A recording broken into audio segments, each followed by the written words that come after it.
Welcome back. More Americans are traveling internationally these days, not just to see the sights, but for cheaper medical procedures. It's especially true for cosmetic surgeries. Wendy Gillette reports from Istanbul, Turkey, where hair transplants are now big business. Well, I think I used to do this one. John Hagley, who splits his time between St. Louis and Los Angeles, enjoyed his recent trip to Turkey with his wife and their daughter Mabel. The actor also had a mission in Istanbul to get a hair transplant to look more like he did years ago. My hair is a part of me, and I was getting an island up there, so I wanted to make sure it wasn't gonna be an island anymore. They take this whole part and say, this is your donor area. Hagley underwent the procedure at Esenove Clinic, located inside an Istanbul hospital. The clinic performs about 3,000 hair transplants a year. Overall, medical tourism brought more than 1.5 million people to Turkey last year.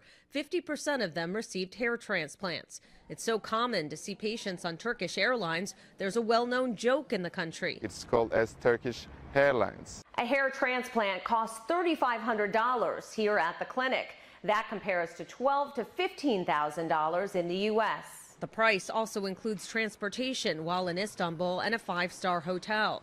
The Turkish currency works in Americans' favor. Ways for the doctor is much more cheaper, maybe 10 times cheaper when you compare any doctor in America. The most common medical tourism procedures are cosmetic, fertility, and dental, with Americans typically seeking them in Mexico, Costa Rica, Colombia, Brazil, and Turkey. To address some of the risks, the nonprofit Medical Tourism Association says look for facilities that are accredited.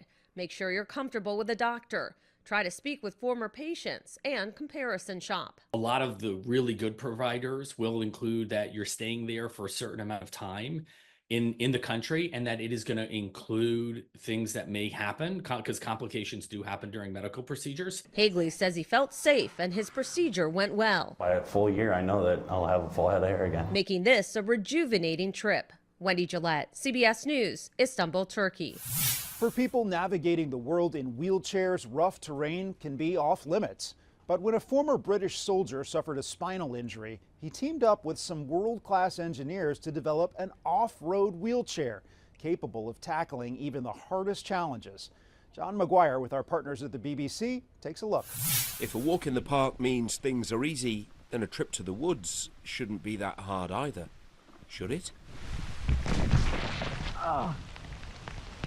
It can be in a motorised wheelchair, and all too often paths, steps, even grass can prove to be no-go areas.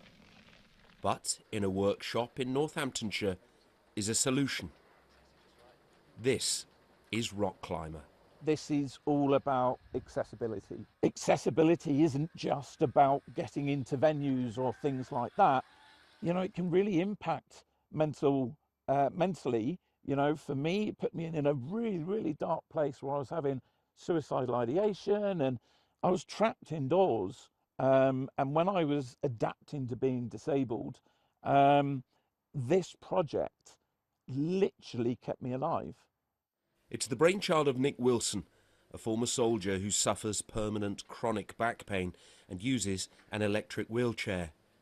The objective was to climb Mount Snowdon unaided, and they did it.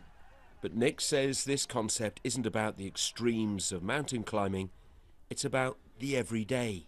The irony is, after becoming the first person with disabilities to ascend Snowdon in Rock Climber, 2 days afterwards I was out and about in my own power chair and got stuck on a pavement and couldn't go where I wanted to go because there was no drop curb. So I can go up the highest mountain in England and Wales, but I couldn't get off a 10 centimetre drop curb.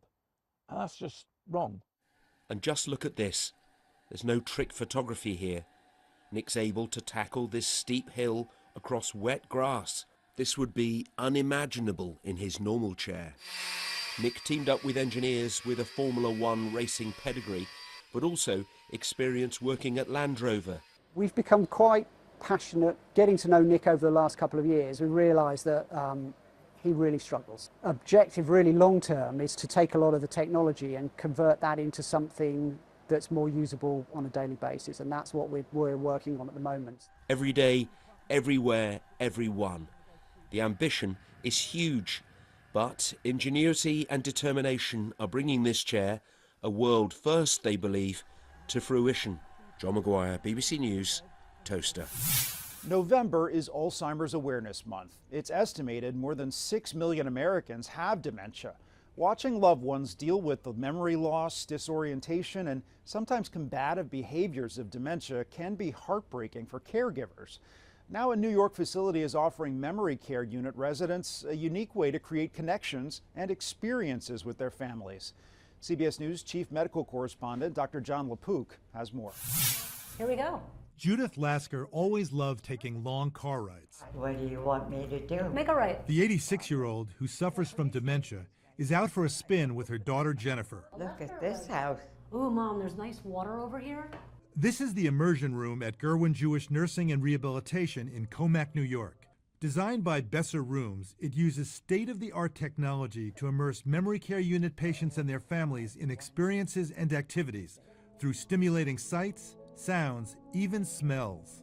There's an innocence to the reaction to some of the environments that are magical. And, you know, the last couple years were not magical. So it was a nice escape for both of us. From being whisked away to the beach, to visiting a quaint cafe, big inhale, arms come up, palms together, to practicing yoga. And she was following along like perfectly, and it was amazing.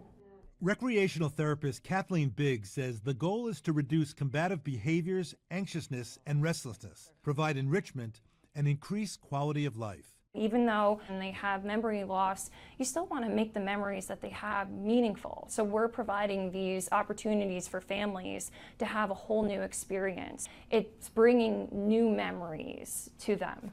The experience can be overstimulating, so residents come out to this calming room to decompress. We're talking about what's happening in the moment, and you don't get that a lot of the time. My mom has done some of the sequences so many times that she actually remembers them. Jennifer says it's been wonderful to engage in experiences together once again. Dr. Jon LaPook, CBS News. New ways to unlock old memories. That's this week's Eye on Health. I'm Bradley Blackburn. Thanks for joining us, and be well.